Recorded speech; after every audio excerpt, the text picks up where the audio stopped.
E-bikes are heavy, aren't they? What if you could take your favorite bike, turn it into an e-bike that weighs a whole lot less and for a lot less money? Well, the folks at Livall have just that solution. Well, here it is. It's called the PikaBoost 2. And the people at Livall were nice enough to send me a unit to try out. They're sponsoring this video, but they don't know what I'm going to say.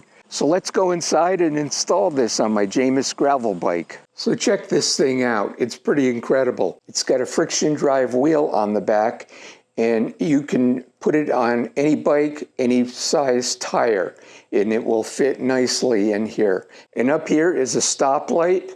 When we hit the brakes, we'll see how that works. And underneath this waterproof tab is a Type-C charging port that not only can you charge the unit, but if you're out on the road and you need to charge your phone, it doubles as a charging port. Over here is the on-off switch. It has a built-in stoplight with a left and right turning signal, if you can believe that. We're going to see how that works when we take this bike for a ride. On the other side of the unit, there's an access door here that houses the battery. So you can take the battery out to charge the unit, or you can charge it with the battery still in. Here is the mounting point. Let's get busy and put this thing on the bike so we can take it for a ride. So first I want to make sure it lines up properly with the rear tire, and it does. And then clamp it in place. And then using the included wrench, you tighten them up.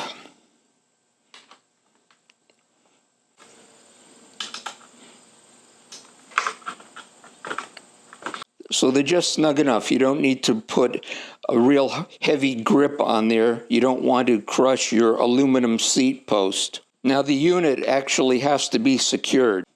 You can't see it from here, but there's a bolt on the other side that you need to tighten to make sure that this comes into firm contact with the tire.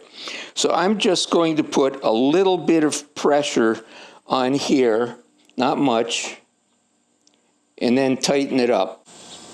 So if I lift the back wheel up, does it spin freely? It certainly does. There's good contact. It's got a good grip there. It's good to go. There's also a mud guard that's included in this unit. Now, before the final install, let's turn back time and see how this unit was packaged. Well, this whole thing was wrapped in bubble wrap, and it's quite a nice box. So inside the box, it had this protection for the top of it. So here's the unit really packaged tightly so that no damage could come to it. The remote control was packed here. The mud guard was packed inside here also. And then the clamp to clamp this unit onto the bike, and also the charge cord was right here. So nice package, nothing's going to happen to it in shipping. Now we need to turn this unit on and calibrate it. So the first thing you would do to calibrate this unit is you would go to the App Store and make sure you've downloaded the Livall riding app. Once you've downloaded it, you can turn the unit on. You'll know it's on by the blinking light. Then you'd click on the app. Down at the bottom where it says devices, you would click on that. And here are different devices that Livall manufactures, and you would pick the PikaBoost at the bottom.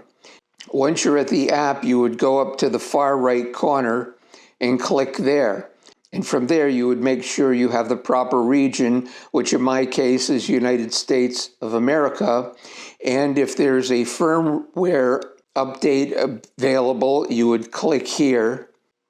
And if there was a new version, then you would update your firmware. Now, once you have done that, you'd go back to the PikaBoost homepage, and where it says Installation Calibration, you would press on that. And here you get a message that says Install. So you're going to calibrate the unit. And before you do that, you have to make sure that your bike is standing upright and in the vertical position.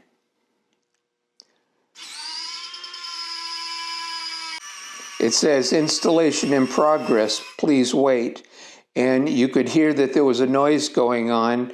It's making sure there's proper pressure between the unit's wheel and your back tire. So there are a few items that you can choose from here. At the top it says device name, PikaBoost 2. You can change that if you'd like. It could be Steve's PikaBoost or whatever. Riding mode. If you click on riding mode, it will give you the 3 available modes. You can see right here it's in standby. That means there's no power going to the back wheel. Assistance mode, and eco mode, and free cruise. The meaning of each of those modes is described in the description below the video. Now let's go take a look at the remote control that's mounted on the handlebars.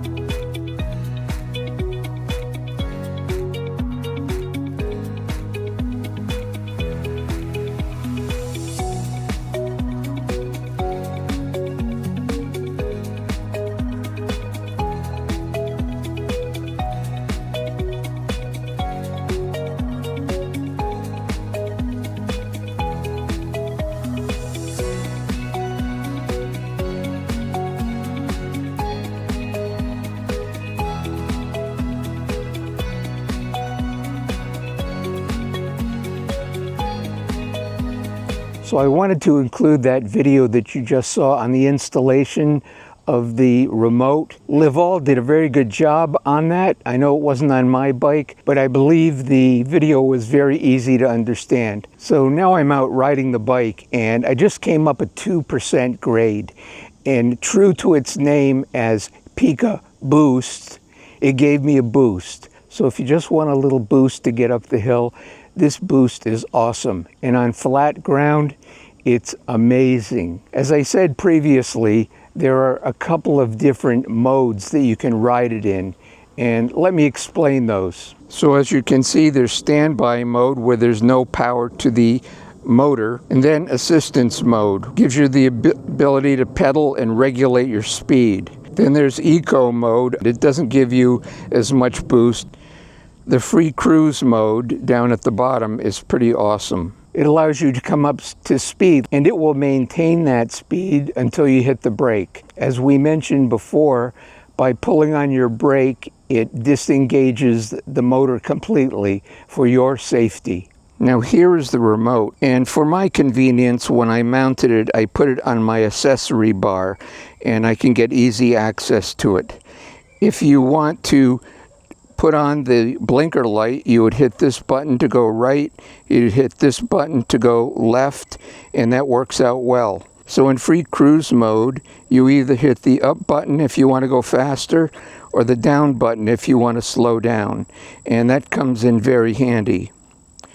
There are two other buttons on here. One is for a camera, another is for your phone. Now that would be if you wanted to link up to a headset. And that doesn't apply to me. I'm not going to be talking on my phone when I ride the bike. So I'm going to ride the bike a little more and see how things work out. So as soon as I started pedaling in assistance mode, that motor kicked right in, and I'm moving right along. And I'm on a flat. As I coasted for a while, the motor was still engaged. As soon as I hit the brake, it stopped. Now I'm going to stop and put it in free cruise mode and see how that works. I strongly recommend that when you're going to change from assistance mode to free cruise mode, that you stop your bike and do it then. It's really a distraction to be pushing buttons with a phone mounted on your handlebars. And also, if you want to keep your phone in your pocket, just set it to whatever mode you want, put your phone away, and you're good to go. So far, so good. I like it. And I stopped pedaling, and I'm still maintaining my speed. Let's try free cruise going up a hill.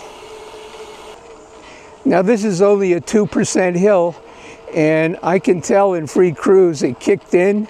I'm moving right along, and it's giving me a boost. But I think this thing is fabulous. Oh, and if I didn't mention it, when you're riding this bike, And if you were to fall over or your bike goes 30 degrees to the side, the motor automatically turns off. So that's an added bonus right there. I mentioned that I wanted to demo the brake light and the turn signals. So take a look at this. It's pretty awesome. So here's the brake light. Here's the left turn signal.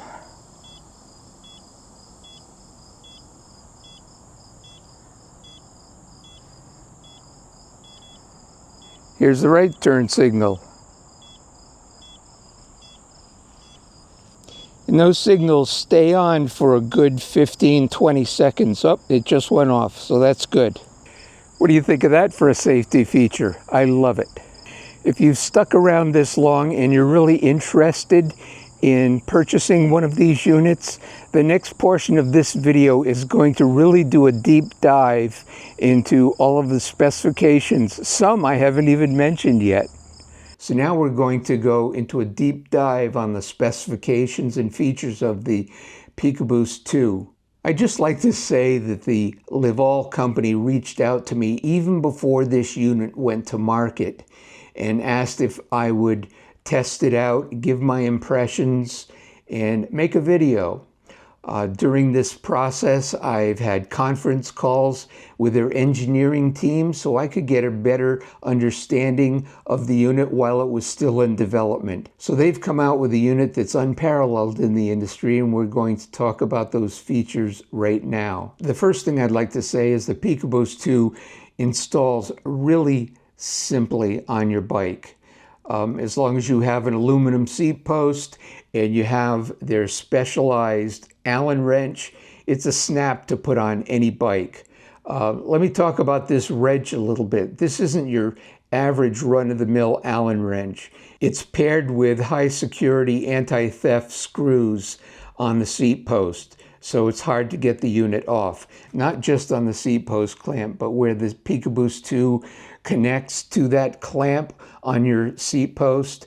It also uses an anti-theft screw that is accessible by their special Allen wrench. So once the thing is installed, it's rock solid. So when you go over a bumpy road, the thing's not going to bounce up and down on your tire. You're going to have a firm grip. Now, we talked about the size of the tires that this unit is compatible with, from 14 to 29 inches. Well, what about the width of your tire? Well, anywhere from about 1 inch to 2.5 inches wide, it will accept a tire. And that equates to about 25 to 65 millimeter width tires. Let's talk about this motor a little bit. It has 500 watts of peak power, and the motor reaches speeds up to 2,300 RPM. And that can get you moving up to 20 miles an hour or 32 kilometers per hour. So that should make riding up hills a lot easier. So now let's get technical here. Livall has developed automatic adaptive rate technology, which is able to give feedback to the system showing how hard you pedal, your speed, and the steepness of the terrain. They tell me their technology is not only sensitive, but very accurate. Even more accurate than a torque sensor-based system. So let's cut to the chase. What does that do for you when you're riding your bike? Over time, it accumulates your riding data, and the system becomes increasingly responsive. So what it does is it has a learning mode. So what is the riding range on the PikaBoost 2? When you're using the assistance mode, it will give you up to 43 miles or 70 kilometers. Now that incredible mileage depends on how hard you're pedaling. If you're using it in assistance mode at 50%, meaning that you're going to coast a little bit, you're going to let up on your pedaling a little bit, which is what I found I was doing yesterday when I took my ride, it'll give you that 43 miles. And the battery is 185 amp hour.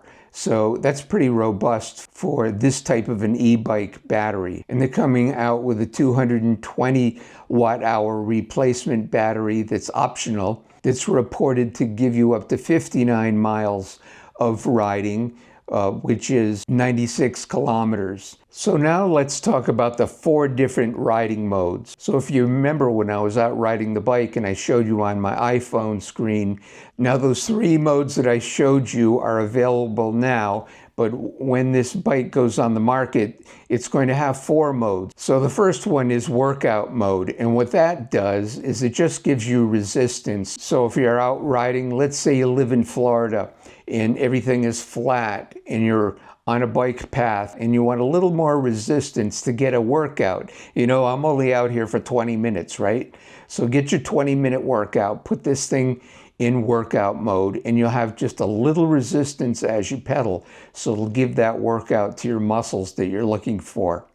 And you could also do the same if you put it on a trainer inside. The next mode is power assist, or as it says on the app, assistance mode. And this gives what they call intelligent power assistant, making both uphill and riding on a flat a lot easier. And I really experienced that yesterday. The next mode is called cruise mode. What does that do for you? When you engage cruise mode and you pedal, let's say you want to get up to 15 miles an hour, so go right ahead and pedal up to 15 miles an hour, and then you can coast if you want, and it'll maintain 15 miles an hour. Let me show you that on a quick video that I took out in my workshop. So I've got the bike up on the test stand. I'm going to engage free cruise, and just consider I've already pedaled up to the speed that I want, and I'm going to show you just how fast it goes, how it maintains its speed, and what happens when you apply the brake. And check it out, I'm not pedaling.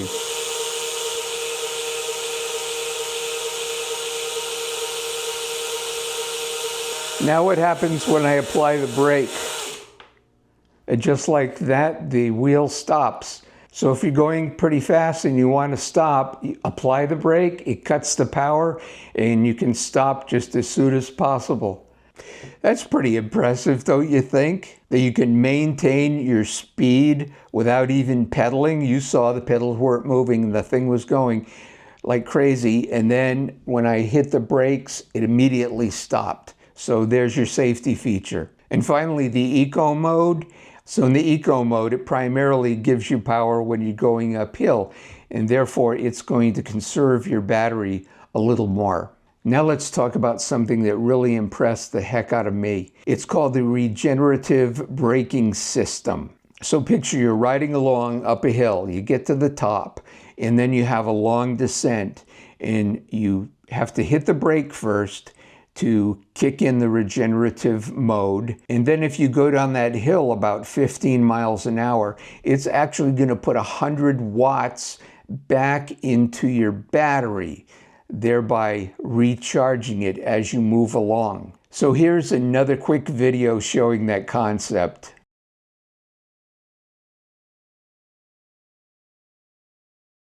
I think that's pretty nice. And the algorithm in this unit also has what they call slip protection. If for some reason the PikaBoost 2 starts slipping on your back tire, if the road's extremely wet, if there's an unsafe condition, the motor cuts out too. And you can go back and hit standby mode, and the wheel of the PikaBoost 2 will actually raise up off the tire so that you can ride safely without using the mechanical assistance. Another feature we showed during my ride was the brake light in the back and the turn signals. So actually the PikaBoost 2 unit can be linked up to the helmet that Livall provides, that in itself shows a brake light and turn signals. So these two can be synced together, the PikaBoost 2 and the Livall helmet. That's a pretty cool feature. So now let's talk about the battery of the PikaBoost 2. I've been using it to keep my camera charged up during this filming of this. Let me unhook it. So here's the battery. I'll take the cord out. You know, that's a really nice feature. You can actually use this battery, of course, when you're out on the road to charge up your phone, or if your Garmin is running out of power and you need to give it a quick charge. Or if you take the PikaBoost 2 on your bike for a short bike packing trip and you're camping at night, you can take this thing into your tent and use it as a battery pack. Charge up any of your devices that you need to. Something I found very interesting about this battery is it's rated at 158 watt hours, which means that it's safe to take on airplanes. That's within their guidelines. And when you're on the plane, you can use it as just a normal battery pack if you want to, and plug in your phone or whatever to keep things going. So this battery has a maximum input of 65 watts and an output of 100 watts, which means that you can charge various items with it, such as a smartwatch or an iPad. So now let's talk a little bit about the Livall riding app. You can download it from the App Store if you're running an Apple device, or you can download it from the Google Play Store if you're running an Android. It also allows you to customize your settings, monitor your riding, almost like a Strava or a Ride with GPS or a Garmin Connect. And this is all done via Bluetooth between the PikaBoost 2 and your phone. I've got to admit, this is next level stuff. Very impressive, don't you think? And from what I understand, a lot of these features, like that standby feature, lifting the wheel off of your tire, is not available on most of the other common retrofit kits. And again, if you want to mount this thing on multiple bikes, you can. I didn't show it now, but I did put it on the back of my Priority 600X, and it fits right on that 2¼ inch tire with ease. So we already talked about the range that's available on the PikaBoost 2. And I have to tell you that when I took it out for a ride, I was out for about 45 minutes. And when I got back, I looked at the battery level indicator and it showed that I still had full battery power. So that's pretty impressive. And oh, by the way, this battery only weighs about 2 pounds or about 1 kilogram. That compares to e-bike batteries that are very heavy. The last e-bike that I tested, the battery weighed a little over 9 pounds. So I want to wrap this up pretty quickly, and I'm just going to go through a couple of specifications. I promise it's not going to take over 60 seconds. The PikaBoost 2 has a maximum power of 500 watts, but a normal operating power of charging time 3 hours. The weight of the PikaBoost unit, before you install it, you put it on a scale, 6.6 pounds or 3.52 kilograms. And what is a waterproof rating? It's an IP66, which is pretty robust. That covers you for extreme dust, sandstorms, water, driving rain, whatever nature can throw at you. So I hope you've enjoyed this video. I strongly suggest you take a close look at the PikaBoost 2. I'm so glad Livall sent me a unit and gave me the opportunity to test it out. Now let's cut to the guy outside. Well, if you got through all those specifications, I applaud you. So thanks again for watching, and as always, happy pedaling.